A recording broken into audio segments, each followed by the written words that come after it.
Tervetuloa taas tänne Leffahullu-podcastin pariin. On aika palata merirosvo-hommiin, kun Renny Harlinin Kurkunleikkaajien saari täyttää 30 vuotta. Kaikki varmaan tietää, että meikäläinen on todella iso Renny Harlin fani ja olenkin katsonut herran leffoja vaikka ja kuinka ja melkein kaikki jo löytyy kokoelmastakin. Pikkuisen pitää vielä puuttuvia ostaa, jotta kaikki löytyisi. Ja Kurkunleikkaajien saari, se on yksi semmonen elokuva, että pitänyt jo hetken aikaa katsoa se jälleen uudestaan. Kun Kurkunleikkaajien saari aikanaan tuli, se oli kautta aikain suurin floppi lippuluukoilla. Ja sitä se oli vielä todella pitkään. Itse olen kuitenkin aina pitänyt tästä leffasta paljon. Ja onhan tää leffana myös sellainen, että moni on ymmärtänyt sen hienouden vasta myöhemmin, löytänyt tämän elokuvan vasta myöhemmin. Mutta miten tämä leffa toimii tänä päivänä? Vieläkö se on niin mahtava kuin muistin, tai miten se vertautuu muihin merirosvoleffoihin? Entä Renin muihin leffoihin? Näistä puhutaan arvostelussa. Sitä ennen täytyy tietenkin mainita, että hei, jos katsot YouTuben puolelta, niin pistä peukkuun, jos tykkäät tästä. Pistä kanavatilaukseen, muistutuskellosta päälle näitä aina, koska tulee uutta sisältöä. Ja Leffahullu YouTube-kanavan jäseneksi voi myös liittyä ja sillä tavalla autat kanavaa. Ja jos taas haluat ostaa kulttileffoja, niin kulttileffakaupasta voi käydä ostamassa itselleen kulttileffoja. Sieltä voi ostaa esimerkiksi tämän elokuvan At Close Range Arrow videoformaatissa, joka meikäläinen on kanavallekin arvostellut. Ja kun käytät siellä koodia Leffahullu yhteen ja isolla kirjoitettuna, niin saat 10% alennuksen ostoksistasi. Eli ei muuta kuin kipin kapin kulttileffakauppaa. Ja sitten itse arvosteluun. Ensinnäkin mä oon nähnyt tämän elokuvan viimeeksi luvattoman kauan aikaa sitten. Ja nyt oli hyvä syy palata sen parin, koska leffa tosiaan täyttää 30 vuotta. Muutama vuosi sitten Future Films julkaisi vihdoin myös täällä meillä Blu-raylle tämän, ja isona Renny-fanina piti se hyllyyn myös saada. Kiitos paljon siitä julkaisijalle. Ja hyvä podcastin tekemistä tai YouTuben kautta, niin ei muuta tässä sitä näyttää, se on mulla eri paikassa. Joo. Ensinnäkin Kurkunleikkaajien saari. Tulee mieleen kunnon vanhan ajan seikkailuleffat. Vähän niin kuin Zorrot tai Tarzanit, Wilhelm Tellit tai sellaiset vanhat 40-60-luvun merirosvoseikkailut. Joku Errol Flynn-leffa esimerkiksi. Leffa alussa nähdään heti tää Port Royalin taistelu ja se on ihan hiton hieno oikeasti. Siis vanha kunnon vaunut takaa-ajoja, ampumista, nyrkkitaistelua, laivan tykit ampuu menemään, ai että. Ja totta kai leffassa on myös miakkataisteluja ja meritaisteluja ja kaikenlaista, mitä kunnon merirosvoleffassa kuuluukin olla. Leffan tarina on tuttua merirosvokamaa, eli etsitään jotain legendaarista aarretta.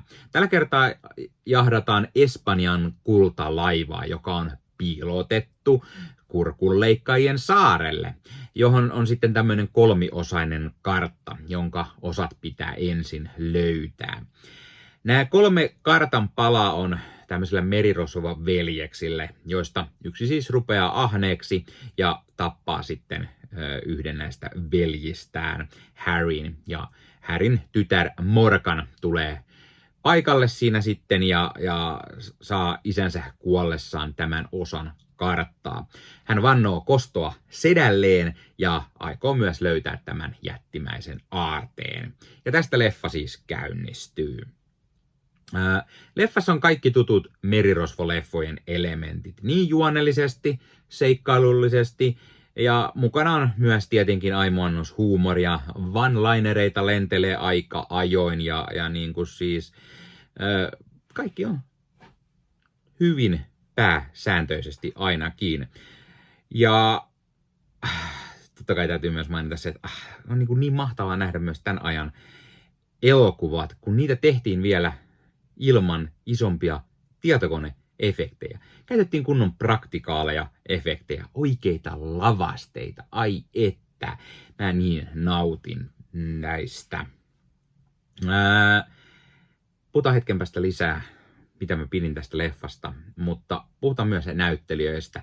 Eli ensinnäkin merirosvo-leffat, jossa on naispääosa, on todella harvinaisia. Ja tämä on yllättävän toimiva juuri sellainen. Ja mä luulen, että tämä oli varmaan yksi ensimmäisistä merirosvo-leffoista, jossa oli naispääosa. Geena Davis, merirosvo-kapteeni Morgan Adamsina, on todella hyvä. Ja hänellä on oikeita semmoista kunnon tähtivoimaa ja karismaa. Matthew Modin, joka nähdään sivuosa, pääosaan komistuksena William Shawn roolissa, niin on todella toimiva myöskin. Hahmo on semmoinen mukava veijari, varastyylinen. Ei ihan se semmoinen perus merirosvo, ja hän sopii todella hyvin tähän rooliin. Ja kun taas Frank Langella leffan pahiksena Doc Brownina on suorastaan loistava veto. Langella on vaan aina niin mahtava, kuten tälläkin kertaa. Vaikka olisi voinut pikkusen ehkä vielä olla semmoinen elämää suurempi pahis, vaikka ehkä tappamalla jonkun brittiupseereista tai jotain, mutta siis todella mahtava.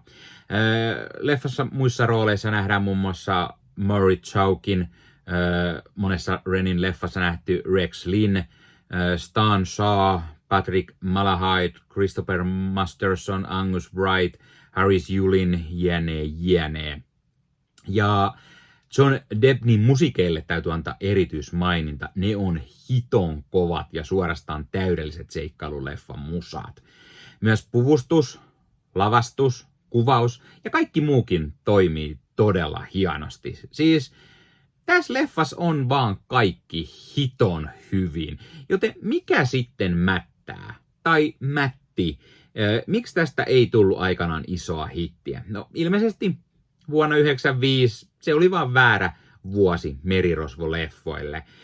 Eihän sitä tarvinnut odottaa kuin vajaa 10 vuotta, kun tuli eka Pirates of the Caribbean ja siitä tuli iso hitti. Mutta ei tämä ainakaan sille tai niille millään tavalla häviä. Siis tää on todella hyvä leffa. Seikkailuelokuvana Kurkunleikkaajien saari on lähes täydellinen.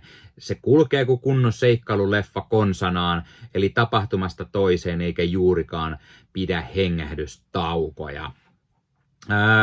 No mites ne alun kysymykset? Miten tää leffa toimii tänä päivänä? No siis tää toimii todella hyvin edelleen tänä päivänä ja siis tää ei näytä yhtään vanhentuneelta. Vieläkö se on niin mahtava kuin muistin, niin kyllä se on jopa parempi kuin mitä mä muistin. Miten sitä voisi verrata muihin merirosvoleffoihin? No muihin merirosvoleffoihin voi todella hyvin verrata. Tämä on ehdottomasti ihan sinne kärkipäätä. Ja miten Renin leffoihin verrattuna, tämä on myös sinne hänen parhaimmistoon ehdottomasti.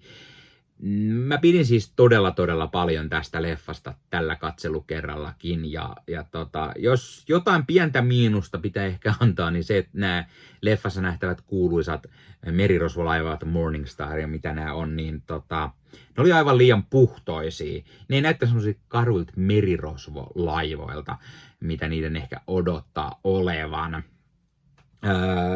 Muuten mä en oikeastaan keksi yhtään mitään valitettavaa. Mä vaan niin tykkään tästä leffasta. Tää on oikeasti kunnon semmonen action-toimintaleffa.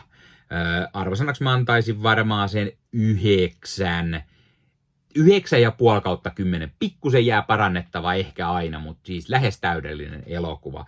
Ja siis ehdottomasti iso suositus, jos et oo kattonut. Laita hei kommentteja. Oletko sä nähnyt Kurkunleikkaajien saaren? Mitä mieltä sä olet tästä leffasta? Tykkäätkö et? Miksi et? Mikä on sun suosikki merirosvo-elokuva? Tai mikä on sun suosikki Renny Harlin leffa? Katsotko sä edelleen kaikki uudet Renny-leffat? Onko semmoinen iso fani, niin kuin meikäläinen aina pitää katsoa leffa, jos se on Renny Harlinin ohjaama, tai kuunnella podcastit, tai katsoa talk showt ja jne, koska olen iso fani. Laitat kommentteja, mukava aina jutella toisten leffafanien kanssa. Ja hei, paljon onnea, Kurkunleikkaajien saari, 30 vuotta edelleen tänä päivänä. Todella mahtava leffa. Ja hei, jos katsot YouTuben puolelta, niin pistä peukkuun, jos pistä kanavatilauksen, muista kellosta päälle näitä, koska tulee uusia videoita ja sen lisäksi auttaa kanava kasvamaan, eli kiitos kaikille, jotka olette kanavan tilanneet. YouTuben puolella siellä on jäsenyydet, superominaisuudet päälle, sieltä voi jäsenet tulla kanavan jäseniksi ja sieltä saa erikoismainintaa esimerkiksi tohon nimen, kun on kanavan jäsen ja sit saa erinäköisiä hyviä asioita, näkee ennakkoonkin.